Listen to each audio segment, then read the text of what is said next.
Good evening, students. This is Satyam Misra, and here I welcome to all of you on your own YouTube channel, Effective Education Point.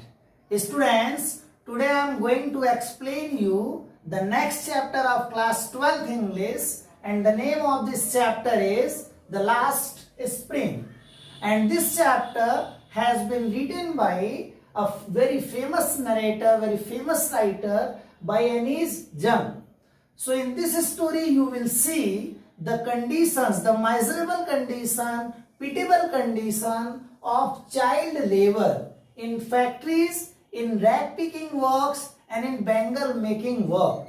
Means in India how a child labor is a kind of curse in the people's life, those who are doing that child labor work in daily routines. वो लोग जो अपने जीवन में as a child labour काम कर रहे हैं, उनको कितने माइजरेबल सिचुएशन से सफर करना पड़ता है, कितना प्रॉब्लम फेस करना पड़ता है और किस तरह से वो लोग हमेशा गरीबी में ही रह जाते हैं, इस थीम पर ये पूरी स्टोरी है. तो आप इस वीडियो को लास्ट तक जरूर देखें, because if you will see this video till last, then the topic will be clear to you. The Last Spring conveys how millions of children in India lost out on living the spring of their lives is their childhood. Here, this spring is the symbol of the time of childhood.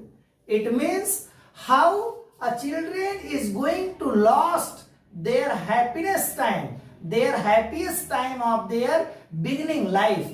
अपने जीवन के beginning periods के जो सबसे अच्छे time हैं, वो कैसे चाइल्ड लेबर में आ जाने की वजह से बच्चे उसे खो देते हैं और क्यों, उनकी क्या मजबूरी है जिस वजह से उनको as a child labour factories में, मिल्स में और कूड़े उठाने के काम में और ऐसे बहुत सारे छोटे बड़े काम में बैंगल मेकिंग में इन्वॉल्व होना पड़ता है.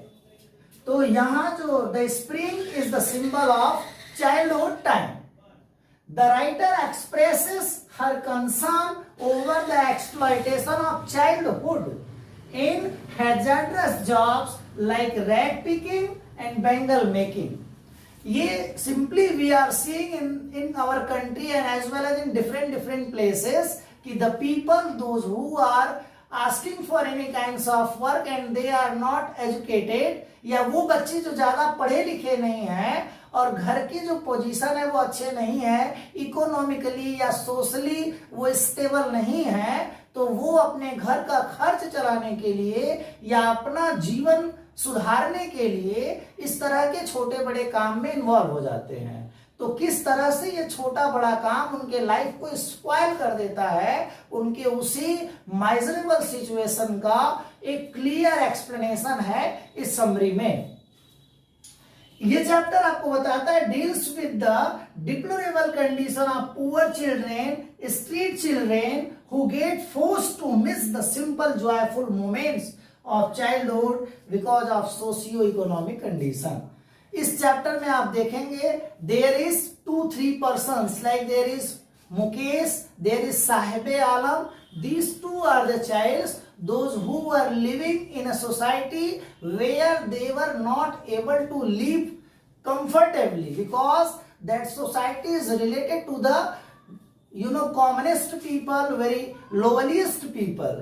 वो जहां रहते थे वहां रहने वाले लोग बहुत एक्सप्लॉइटेड लोग थे, लोवलियस्ट लोग थे और उन लोगों का जीवन का स्टैंडर्ड इतना नॉर्मल था कि उन्हें पहनने के लिए कभी एक जोड़े जूते नहीं मिलते थे और उन्हें एक अच्छा कपड़ा कभी पहनने को नहीं मिलता था. अगर उन्होंने शर्ट कोई और कलर की पहन रखी है तो उनका ट्राउजर किसी और कलर का होता था. अगर उन्होंने एक पैर में कोई और शूज पहन रखा है तो दूसरे पैर में उनके कोई और शूज होता था. इट मीन्स कि they were not able to they were not able to hire, they were not able to purchase such clothes, such shoes for their own life. वो अपने जीवन में कपड़े खरीदने के लिए भी कैपेबल नहीं थे, शूज खरीदने के लिए भी कैपेबल नहीं थे। इसलिए वो लोग जो उसे वेस्टेज समझ के छोड़ दिया करते थे, वो गली से उन्हीं चीजों को पिक करते थे और उन्हीं उठाई हुई चीजों को पहन के वो अपना जीवन यापन करते थे।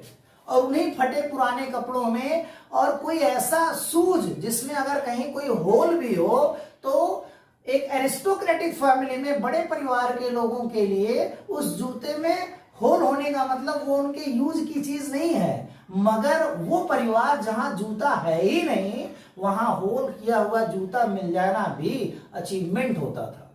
कहने का आशय, ऐसे बुरे दौर से गुजरने वाले लड़के इसलिए वो लाइफ जीने को विवश थे क्योंकि उनको बिगिनिंग में एजुकेशन मिल नहीं पाया और शिक्षा न मिलने की वजह से मजबूरी में उन्हें अपना जीवन यापन करने के लिए एनी हाउ सफर करना पड़ता था। तो this chapter is giving you one more message कि how this child labour is going to be curse for the life of those children, and they are going to survive a very miserable life due to such hardships in the factories, in rag picking works and in bangle making work.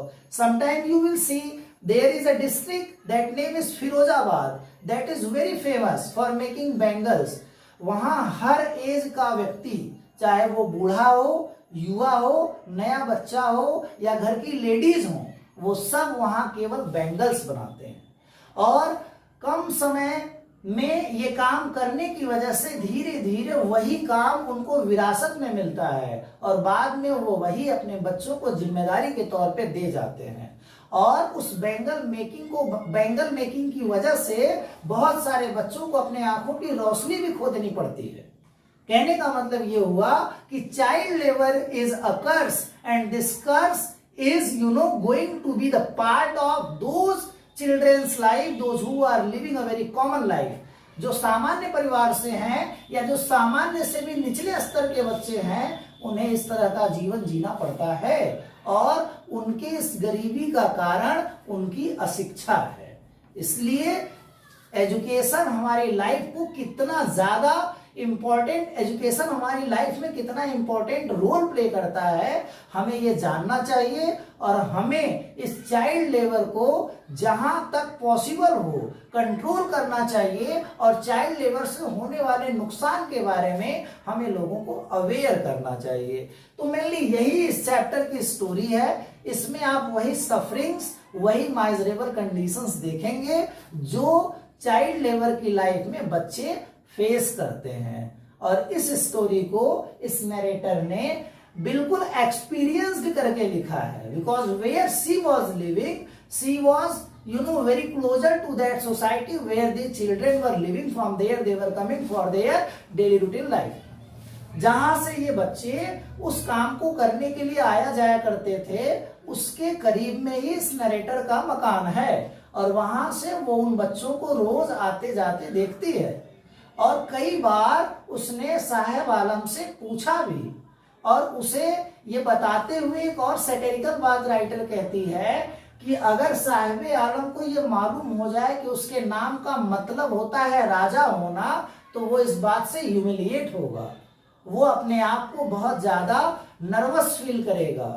He has nothing in his pocket and his name is suggesting the sense of king, कि उसके जेब में कुछ नहीं है, फूटी कौड़ी नहीं है और उसका नाम ये अर्थ देता है कि वो राजा है।